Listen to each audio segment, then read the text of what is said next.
From CBS News Bay Area, this is the Evening Edition. Now at 6, demonstrators in the Bay Area are weighing in on California's redistricting plan to counter Texas, the impact they believe it will have on democracy. Plus, South Bay leaders are bracing for the impact, saying the so-called Big Beautiful Bill is creating an ugly situation in Santa Clara County. And with school back in session, a look at how Oakland schools are protecting students amid an immigration crackdown. Live from the CBS studios in San Francisco, I'm Brian Heck. And I'm Andrea Nakano. The Bay Area is joining a national day of action calling on the Trump administration to halt redistricting efforts in Texas. And this is what protests look like in Austin. We fight back! We fight back! Texas, I love you! Keep on fighting! Thousands gathered outside the Texas Capitol as the State House met for a special session to vote on redrawn congressional maps. Texas Republicans are hoping to add 5 Republican seats to their House of Representatives, but they failed to meet the required quorum once again. They require a 100-member threshold, but as you know, Texas Democrats fled the state to stop the vote 2 weeks ago. Now California Democrats have joined in on the fight, releasing their own proposed map to nullify any seats Republicans gain. Many Democratic leaders call the fight a political emergency. Hundreds of people rallied in Oakland to denounce efforts to redraw congressional districts in Texas. But as Dahlin reports, not everyone at today's rally supports Governor Newsom's plan.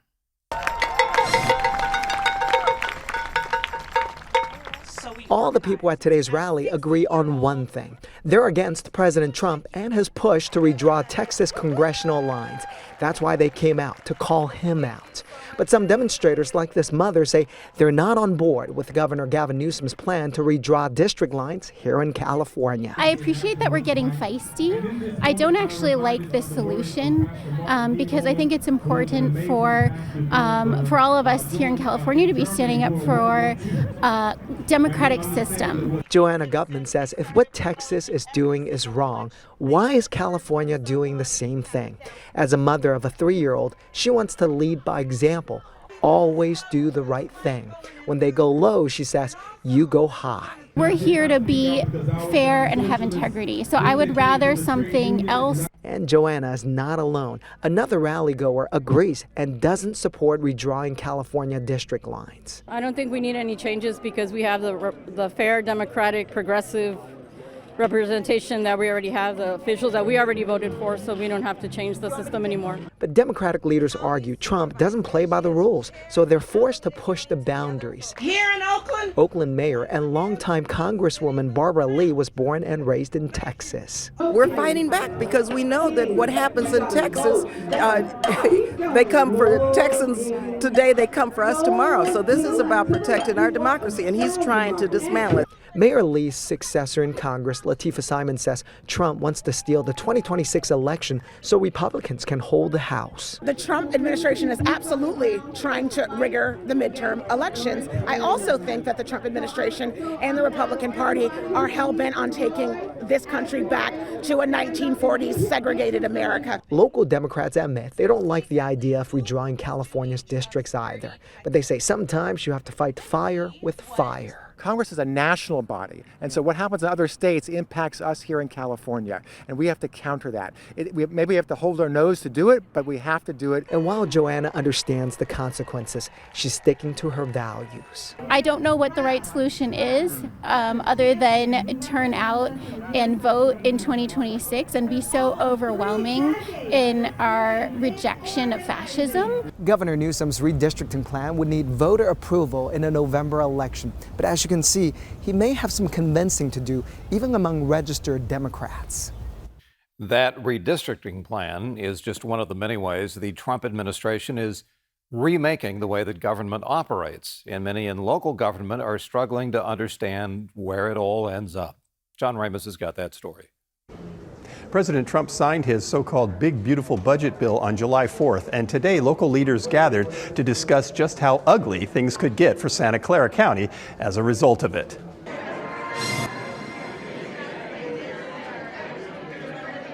Santa Clara County has the highest and most diverse population in the Bay Area, so when you talk about the biggest human impact at the county level, you're talking about health care. They run the second biggest hospital system in the state. A very large percentage of their revenue is from the Medicaid program, which has been drastically reduced in the so-called Big Beautiful Bill.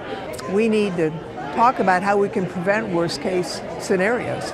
Congressmember Zoe Lofgren was one of many elected officials who spoke at the community meeting organized by Santa Clara Supervisor Betty Yoon. There are severe detrimental cuts, and I don't think even the word cuts is an accurate portrayal of the level of gutting and the decimation of our nation's public health care system. You will face crowded emergency rooms, longer wait times for healthcare services because of the ripple effects of H.R. 1. At this point, the full impact of the budget law is hard to quantify. Opponents say even if Medicaid coverage isn't directly cut, access to health care will get harder as the system itself is shrunk by defunding. It's scary. It's a dumpster fire every other day for us in the disability community. Michelle Mashburn is a disability rights advocate who says she has no doubt that the cuts will lead to deaths within her community. There are people that wait to get on disability benefits that can no longer work, that become unhoused, and then they die. There are many people waiting for benefits that die. There are family members that will lose the supports that they need to take care of their kids.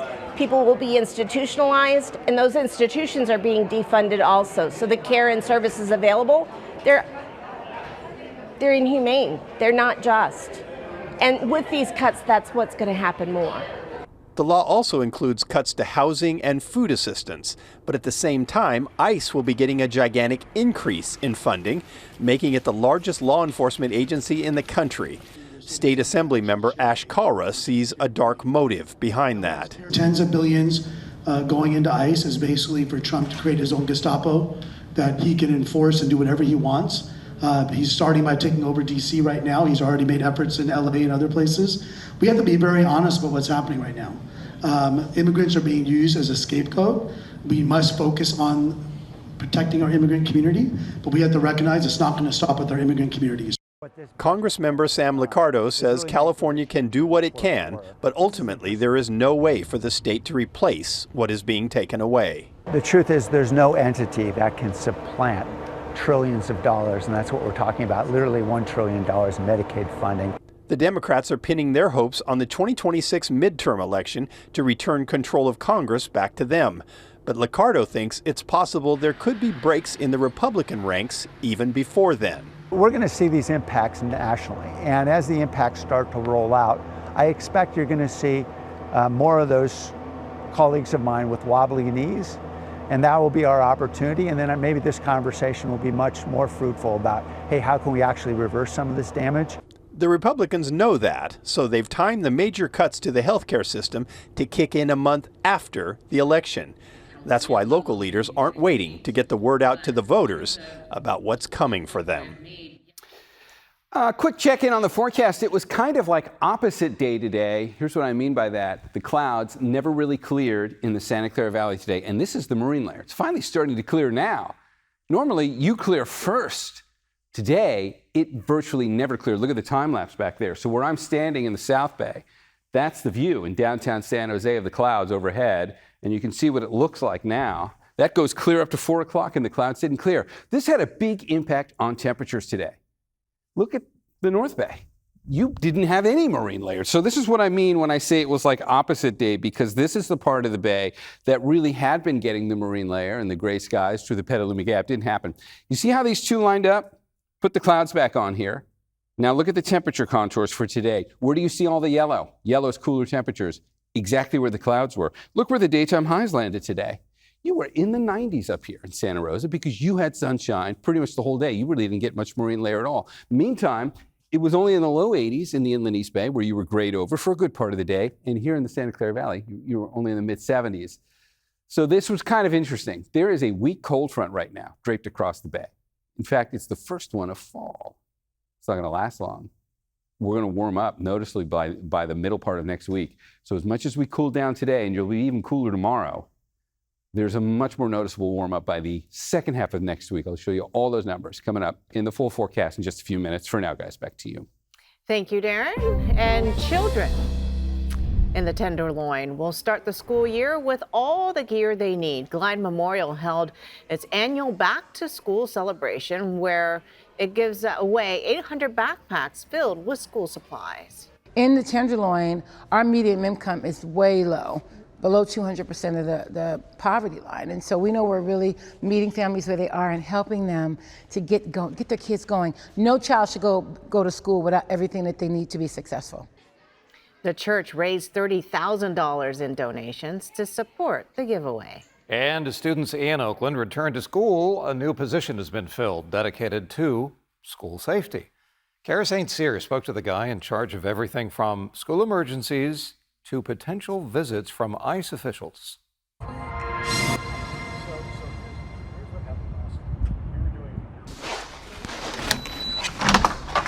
This week is a major milestone for Nelson Alegria. This is day 7. He's stepping in as the first executive director of safety for the Oakland Unified School District. The great thing about this role, and even though there are new things kind of across the district, is that safety has always been a really big priority. A veteran in school safety and emergency preparedness, Alegria will be tasked with managing security staff and assessing safety risks. But if you ask him, social justice is at the center of the job. There is a clear correlation between school-prison pipeline and its effect on race. Alegria's role is an extension of the George Floyd resolution implemented back in 2020. It removed police presence from schools in an attempt to lower arrests and stop violence against Black and brown students. This year, ICE raids are another added layer. We know it's been a top of mind for families last year from the feedback I've gotten from administrators. Alegria says law enforcement isn't allowed on school sites outside of emergencies, but staff is still training for potential interactions with ICE. It is a concern anytime there are law enforcement on campuses. Zach Norris, a parent of 2 daughters at Oakland schools, says he's encouraged by Alegria's position, but still has concerns. What we're seeing in terms of like children being taken from their parents, parents being taken from their children is of a huge concern. And it's of concern in the Black community as well. Alegria says he's working to include community in any actions he takes. Our students have a right to attend school. And we continuously work on keeping our students safe. An ongoing challenge. Alegria says he's up for the job. Well, coming up, rebuilding begins in the Santa Cruz Mountains for those who lost their homes in the CZU fire. Why it's taken 5 years to get here. That's up next.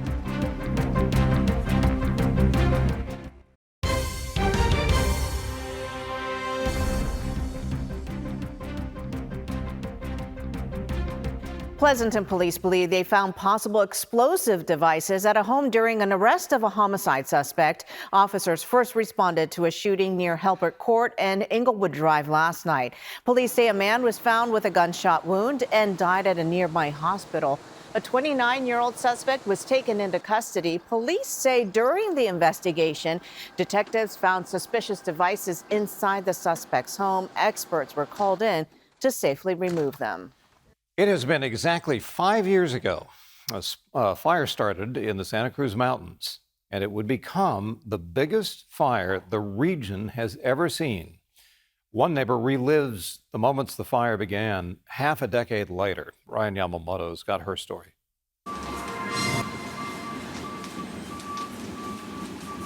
5 years ago, a series of dry lightning strikes lit up the Santa Cruz Mountains, starting one of the most devastating fires ever to hit the area.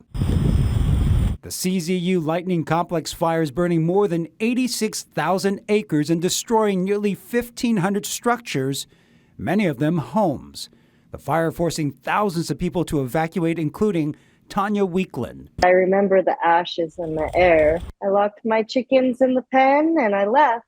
Little did I know that was the last I'd ever see of my home. We got a robo call to evacuate around 10 o'clock at night. I was no going back to collect belongings. For Tanya and others, the road to recovery hasn't just been long, it's been lonely. Through a lot of it feels like I've been, pretty alone and fighting through a lot of this. It's been a very emotional and expensive journey. Mostly it was, I'm determined to rebuild. I feel so attached to that beautiful piece of land. That piece of property has been in my family for decades. It was my mother's home before it was mine. The only reason I would have sold is because I wasn't going to be able to rebuild. But the long-term recovery grid made it possible. That's the sound of second chances. Tanya isn't building the house alone. She is surrounded by volunteers from the long-term recovery group and Habitat for Humanity. Right now we're in the framing process. As you can see, we have all our volunteers over there. A few years in, we realized that the rebuilding process was slower than what we would have liked. We knew there was a lot of people in our community that were underinsured that wouldn't be able to build because of the cost of building. We really wanted to create a volunteer rebuild program. And that's exactly what they've done. Small teams, usually 4 to 8 volunteers per day. 5 years in, it can feel really daunting, especially if you haven't even started yet, to even imagine that you're going to get there if you have insufficient funds to hire a general contractor and do it on your own. We are here to offer that hope. Okay, in the first look forecast, I mentioned in the last visit that we had the first cold front of fall coming through. I want to show you what I mean by that. You take a look back here in the clouds, you kind of still see the pattern. This is the last 7 hours of satellite. Spilling out of the Gulf of Alaska, it's subtle, I know, but the clouds look a little bit different down here. And there is a boundary. You can kind of see it in the clouds. If I come over here and kind of walk this arc, you can kind of see this. This is the cold front out here. Just kind of walking along the line of it. It's tough to do it, but that's it. So first, you could think of this as the first cold front of fall. We have by no means entered fall. First of all, meteorological fall, that doesn't even start till September 1st. And this is going to be a very short influence. There are temperatures that are much warmer next week. Some of us are going back near 100. It's still very much going to be summer. But this is how the patterns start shifting. You get the first little emissary that comes down from the Gulf of Alaska and gives you a brief little brisk take. And you get the clouds that build in and the temperatures drop. Let me show you what happened here at home today. We'll bring the clouds back down to scale. This is what we were looking at the top of the newscast. That front enabled the winds to direct the marine layer in kind of a unique way today and piled it all up down here in the South Bay and didn't give any to the North Bay. It was a weird directional flow brought on by that cold front that was kind of moving the marine layer around. This is why the temperatures ended up as unique as they were today and why we were notably cooler here and warmer in the North Bay. We looked at today's daytime highs a moment ago. Let me show you what tomorrow's going to look like. Tomorrow, it's more of a level playing field. Watch the temperature contour is going to change a bit as we go into Sunday. That's a lot more even. I'll put the numbers on there too. These are your daytime highs for Sunday. The main change is in the North Bay because you were still in the 90s today. So tomorrow, when we get more of a level playing field, your temperatures are going to come down up here, and you'll see the numbers for the North Bay dip back down into the 80s just like everybody else. And you can see, in fact, even upper 70s. It was 90 up there today. You're going to be in the upper 70s tomorrow. Everybody else, you did the big cool down today. And on Sunday, maybe you'll cool down just a few more degrees from where you were today, and that should be about it. We will get the marine layer in tomorrow, and it'll be more evenly dispersed. So it's not going to be funneled more into the South and East Bay like it was today. Tomorrow, everybody should get it. You'll see it going through the Petaluma Gap again. And when we play it forward, it will not persist as late as it did today. You will get a little more sunshine, at least on the east half of the city. You'll get a lot more sunshine in the Santa Clara Valley. You were grayed over from the marine layer until like 5 o'clock today. It's just weird. Tomorrow, you'll get plenty of sunshine. Once you get into the late morning and things will clear out, courtesy of the change brought about by that departing cold front and a little bit of normalcy. Speaking of which, we have to remember it is still very much summer, and the 7-day forecast absolutely looks like that. Look what's coming our way when we look at the 7-day forecast on here for the warmest inland microclimate.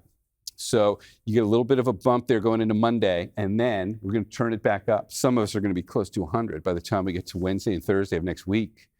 That stands out. That's the 7-day forecast, which tells the biggest story. I'm going to show you the 7-day forecast for the Bay as well coming up in the next half hour. We'll take a look at both of them. But there's your warm-up, middle of next week. From CBS News Bay Area, this is the Evening Edition. Welcome back. President Trump is preparing to sit down with Ukraine's president to discuss an agreement to end Russia's ongoing war with Ukraine. This comes after the president's high-stakes summit with Russian President Vladimir Putin in Alaska. Turian Small has the details from that meeting. We had an extremely productive meeting. Fresh off his summit in Alaska with Russian President Vladimir Putin, President Trump is gearing up to meet face-to-face with Ukrainian President Volodymyr Zelensky to discuss an agreement to end Russia's war with Ukraine. There's not that much. There's, one or two pretty significant items, but I think they can be reached. Now it's really up to President Zelensky to get it done. The president met for nearly 3 hours with Putin in Anchorage Friday, the Russian leader's first visit with an American president since he invaded Ukraine 3.5 years ago. The president has since backed away from his threats to impose tougher economic sanctions on Russia, indicating on social media Saturday that the best way forward is to move directly to a peace deal without trying for a temporary ceasefire first. Diplomatic sources tell CBS News European leaders are concerned Donald Trump dropped his ceasefire demand and he and Putin came to an agreement on deal terms that they'll force on Ukraine. On his way back from Alaska, President Trump spoke to Zelensky and European leaders by phone to brief them on the summit. The group praised Trump's efforts to, quote, stop the killing in Ukraine and said they were ready to work with the president and Zelensky towards a trilateral summit with European support. Since the war began, Russia has seized about 20% of Ukraine's territory. 400,000 Ukrainians have been killed or wounded, along with nearly 1 million Russian soldiers. And back here in the United States, the governor of West Virginia has deployed 300 to 400 National Guard troops to the nation's capital at the request of the Trump administration. South Carolina and Ohio plan to follow suit. This is the next step in President Trump's attempt to take over Washington, D.C. by federalizing local police. He also attempted to remove D.C. Police Chief Pamela Smith, but D.C.'s Mayor Muriel Bowser was able to make an agreement to leave Smith in place. It violates the clear language of the Home Rule Act in that, for all intents and purposes, the chief of police remains the chief of police. At-large D.C. council member Robert White says D.C. is not a crime-ridden city and that the Trump administration is trying to use it as a political pawn. We cannot relent. We cannot allow a federal takeover of D.C., and we have to recognize that if the president is successful here, he's going to do it in other places. D.C. is just one of the cities that the president has called dangerous, even though all of the cities he named have actually reported drops in their crime rate. Oakland, in fact, was one of the cities called out in the press conference on Monday, saying that the city was, quote, so far gone when it comes to violence. Oakland Mayor Barbara Lee issued a statement saying the president misrepresented the facts and that he's tearing down communities to score cheap political points. She also said that Oakland has seen a 28% drop in the overall crime rate in the first 6 months of the year. Canada's government is forcing Air Canada flight attendants on strike to return to work. The airline suspended all operations after 10,000 flight attendants walked off the job. The Canadian Jobs Minister ordered operations to resume in order to protect the country's interest and the economy. The union representing the flight attendants and Air Canada have been in contract talks for about 8 months. I'm absolutely heartbroken. It's not something we want. We want to be flying. We just want to be compensated fully and fairly for all the hours that we are at work. Air Canada suspended all flights, about 700 a day. The airline told Canada's government it will take up to 10 days to restore full service. It's expected to affect 130,000 customers each day. 25,000 of them are outside of Canada. The Air Canada strike is also impacting flights at SFO. According to the flight tracking site FlightAware, 18 Air Canada flights have been canceled today so far. And coming up, sleep is important for humans, but it turns out that plants need it too. Coming up next, how climate change is impacting our favorite summer crops like peaches. That's next.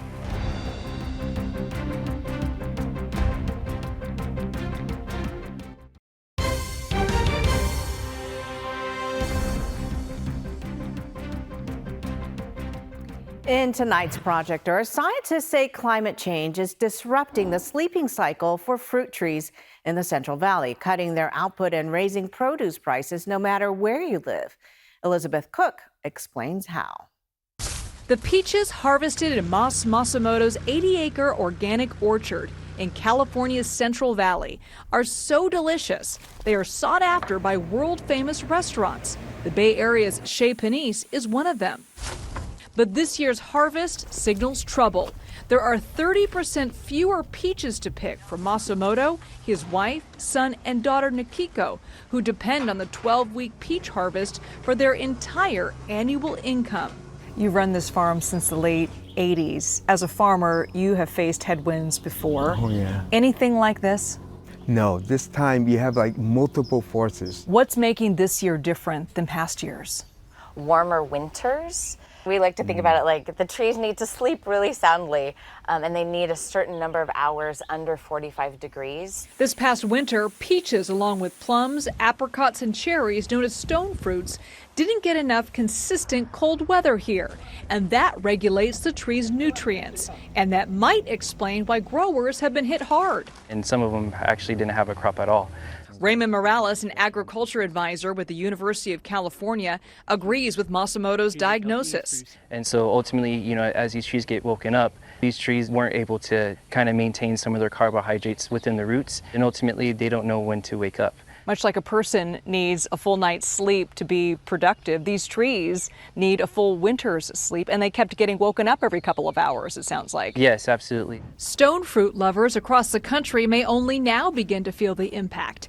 Currently, consumers are paying 23 cents more a pound for yellow peaches and 17 cents more for white peaches. Wow. The Masamotos have been able to point to 5 of their acres that helped save the day. That's a 60-year-old grove. Yeah, and that's the one I helped plant with my dad. Those old acres were planted by his parents after they were released from a World War II-era Japanese internment camp. They also passed on old-style irrigation methods. We still use this old system of furrow irrigating. Most modern agriculture is using drip irrigation, which only keeps the one plant alive. My theory, our theory, is the idea of keeping the soil alive. And I think as our trees have deep roots, they tolerate these swings in temperature and change in climate. The older trees and old ways are helping this one family pack and ship 10,000 pieces of fruit a day. But other farmers and lovers of fresh California fruits may not be so lucky in the future. Coming up in the First Alert forecast, it was gray and cool today. Tomorrow is going to be even cooler. That's Sunday for inland microclimates. You're not getting out of the upper 70s. We need to discuss what shows up by the end of next week. Upper 90s, some days here getting close to 100.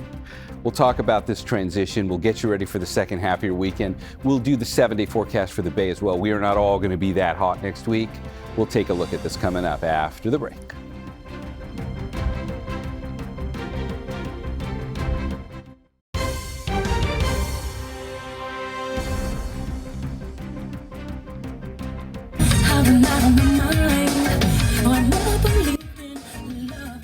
A day of celebrating queer joy in Berkeley. Pride 2025 was held in downtown, featuring performances like this one. We saw people stop by to check out more than 80 booths there. There were health screenings with vaccinations and activities for kids and children. We take you now to San Francisco, where a new book is shining a light on the rich history of San Francisco's Transgender district. It was published less than 2 weeks ago as August marks Transgender History Month. Our Lauren Tom shows us how this history is being preserved and why it matters today. In the heart of San Francisco, Reverend Dr. Megan Rohr unearthed the lineage of transgender history that's long thrived in San Francisco, and in it, a community that felt like home. Finding people in old-timey photos made me feel a little bit more seen and present today, like I wasn't inventing a new thing for myself. Today, Megan walks among the world's first legally recognized transgender district that spans parts of Market Street and the Tenderloin. You see Market Street in the view from the Oddfellows Temple, which is right behind us. And so on these corners is a place where the 1906 earthquake destroyed a lot of stuff, including that vaudeville theater. it paved the way for trans people to kind of move into some of that housing. The history that can be felt among these blocks echoes for centuries. There is an old, very exciting history of trans community and joy that spans all the way back to the 1800s. Megan is now bringing that history to light in a new book with the hope of making trans history accessible and offering a storied family tree to today's trans community. My goal is that these photos will be so much more accessible for anyone who's looking for them, either at a public library where they check it out or at a local bookstore where they can keep it as their own, but they don't have to travel the country to different archives to find these really historic photos. But this history doesn't only live in his book. It comes to life through the voices of trans elders, like Miss Billie Cooper, a veteran who lived through San Francisco's underground trans scene and never stopped being unapologetically herself. I found out about men from all over the world, all different flavors. Okay. And I was there. I had a smorgasbord. That was the first bar I went into.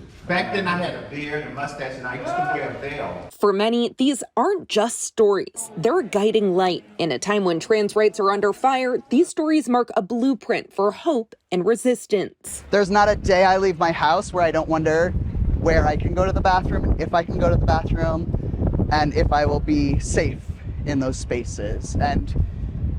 And I wish it was a safer world. And so sharing stories amongst other trans people has been the way to try to stay as safe as possible.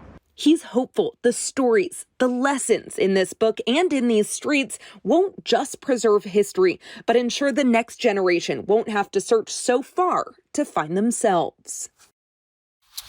Okay, I wanted to start out this forecast by showing you what's probably the headline, and it's not tomorrow. Tomorrow's going to be pretty much just as nice as today. We'll see the marine layer like it is now. That's a live look at the Golden Gate Bridge. It's not changing.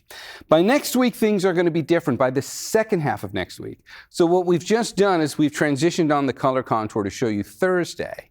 We kind of saw this a second ago in the 7-day forecast. Thursday was the peak of the heat that's coming for next week. There's a lot of red on here. There's a lot of that kind of smoky white showing up in the Central Valley where they will be getting to hundreds, the hundreds and fives out there at times. But what we will be doing also will be noticeable. We've done this already, and you can go back about a week or so ago and you were doing temperatures that warm inland, but you are going to be close to 100 again by Thursday in places like Concord and Livermore. You can see Morgan Hill down there getting well into the 90s. Antioch should probably get there. And in light of this weekend, this is quite a turnaround.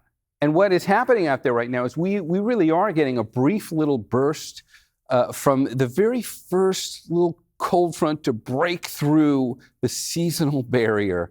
It's like the first cold front, the little harbinger of fall. That is what's moving across the bay today. And it'll still have influence on us tomorrow. So just enjoy the weekend. It'll stay just like this. And then know what's coming. By the time we get towards the later part of the week, we're going to see those temperatures start climbing again. Let me show you why I would say what we've got out there now is like a kind of brief harbinger of fall. We'll take a look at the Eastern Pacific as a whole. And when you look at the satellite imagery on here for the last 7 hours, you can see the pattern on here. This is a cold front that has just kind of spilled out of the Gulf of Alaska, and it has directed the marine layer into the bay in a very different way from what we've gotten used to. You can kind of see our little patch of the marine layer there. But let's bring that back down to scale, and you can see what happened today. You never really cleared today. I mean, you did about an hour ago in the South Bay. But this is the marine layer, and it hung on in San Jose all day. Look at the time lapse up there. I think this is so fascinating because San Jose is normally the place that clears the marine layer first. It stayed all day. It wasn't until like 5 o'clock this evening when the clouds finally broke. And that is the same marine layer that you live with through the heart of the bay and out over the beaches. It was camped out in the Santa Clara Valley today until like 5 o'clock, and then it started to clear out. And that's because that cold front was just directing things in odd and unique ways across the bay. Case in point, it was sunny pretty much all day in the North Bay, and it was noticeably warm up there. If you look at those temperatures once again, here's where we did daytime highs for today. And when we transition this out to show you what daytime highs on Sunday will look like, and you see the color contours even out a bit more. So it's a much more level playing field for daytime highs tomorrow. This is your Sunday. Very different from the Thursday that we started this conversation with. But I wanted you to see Thursday first, only because I think it's probably the more important day here. You already know what your Sunday is going to be like. It's going to be almost like the day you just had. Maybe a few degrees cooler. Maybe 10 degrees cooler if you're in the North Bay. I think the one place that really does notice a different day tomorrow. Santa Rosa, you were 90 today. You're only going to be in the upper 70s tomorrow as we kind of level out the influence from the marine layer tomorrow. So level playing field for tomorrow. All right, here's that 7-day forecast again. And we'll show you both. Here's the inland microclimate when you take a look at what we'll be doing there. We already saw this one a moment ago, but there's that 97 showing up on Thursday. 78 tomorrow. And it's looking like it's not going to last terribly long. We'll kind of hit that peak, and then you'll come back down. 90 is warm for next weekend, but it's only a few degrees above average for this time of year anyway. All right, let's see what it looks like for the Bay. We'll get your numbers on here as well. And you'll notice some of these numbers get up to 80 in the Bay. So think like Redwood City, Hayward, those will be your numbers. I think San Francisco will be getting into the low 70s by the time we get there. All right, guys, back to you. All right, thank you, Darren. The San Jose Animal Care Center is holding a Clear the Shelters adoption event for the month of August. How cute. Today, they held a special adoption event, and people who came were treated to churros, boba, tea, and prizes, and hopefully took home some of these furry friends. We're here to help them and give them all the resources they would need to thrive. We obviously spay and neuter before they're adopted out. We provide all the vaccines and leashes, collars, anything that they may need, we have for them. I know Brian and Darren are looking for pets to adopt, so this would be a great event. They are waiving adoption fees for anyone interested in taking a pet home to help make space for new animals in need of care. It does make you think about it, doesn't it? Doesn't it? Okay, coming up next, we're introducing you to a cable car operator who's got a finger on the pulse and a hand on the lever, why he loves being the unofficial ambassador of San Francisco. It's coming up.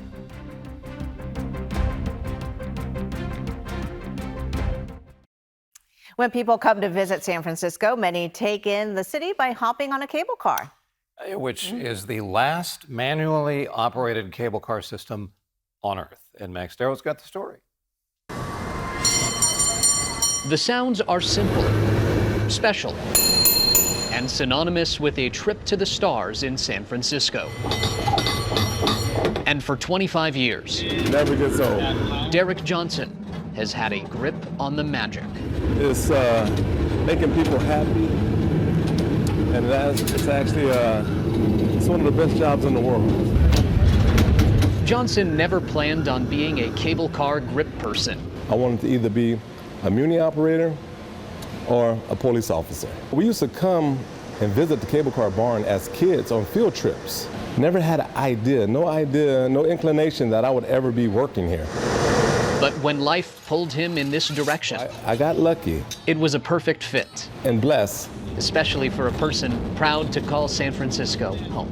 It means the world to me because I get to share my city with other people. Millions of people ride the cable cars every year. It's frequently the first thing tourists do in the city. You're in front of the world all the time. So Johnson and his fellow grip persons are unofficial ambassadors for San Francisco. Where are you guys from? Calgary. Calgary, Canada, see? And they all have on San Francisco Giants tags. It's a role he takes a lot of pride in playing. When I go travel, when I go to other countries or other states, I want people to treat me with good hospitality as well. You know, so when people come here, I understand that. So I want to treat them with the best hospitality I can treat them with. You could call it white glove service when Johnson's at the grip. I really enjoy doing it. But he'll tell you that's the group's standard. We have a small division with the best of the best. Connecting people with the core of the city and creating core memories with every push and pull. To give someone happiness and to make other people smile, it makes you feel good inside as well. Sounds simple and special. And in North Beach, folks came in droves to Washington Square to take a bite out of the San Francisco Pizza, Bagel, and Beer Festival. It is the event's third year. It's got attendees talking about what they absolutely must have on their pizza. It's got to have anchovies. I'm into that. Salty. I like salty pizza. with an ice cold beer, you can't beat it. 20 local pizzerias participated in the event to support the work of nonprofits in the city like the San Francisco Italian Athletic Club Foundation and Slice Out Hunger. Pineapple on pizza? Yes, actually. Yeah. Why not? We're all fine. Okay, now we've got our dinner plan set. Thanks for watching. See you at 11.